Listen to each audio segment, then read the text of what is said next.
One of the big killers in hurricanes is storm surge flooding, and we're expecting life-threatening storm surge flooding with this storm. This is a relatively new product from the National Hurricane Center called potential storm surge inundation. We're looking at the reasonable worst-case scenario. How bad could it get in the eastern part of North Carolina? And when we take a look at Morehead City and Beaufort, North Carolina, we see large pockets of yellow where there could be as much as 6 feet of storm surge flooding. And then when we go a little farther inland into Newport and the Newport River, we see very large areas where there could be over 9 feet of storm surge flooding. That is a tremendous amount of water coming into areas that are normally dry.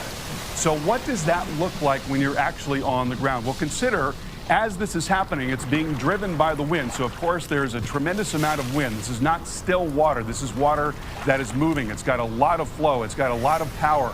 And by the time it gets to 2 to 3 feet high, that's enough to float a vehicle. So you've got no chance of escaping by vehicle at that point.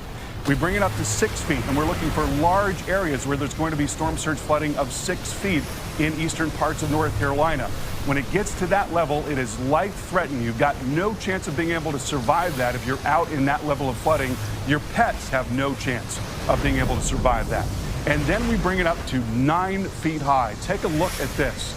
This is unbelievable. The only way that you could get out of this situation would be if you could evacuate vertically. If you could get to a second level somewhere, you might have a chance to be able to survive this level of storm surge flooding. And this is what we are expecting along some parts of the coastline with this tremendous storm. So please, folks, if local officials tell you to get out, you have got to get out.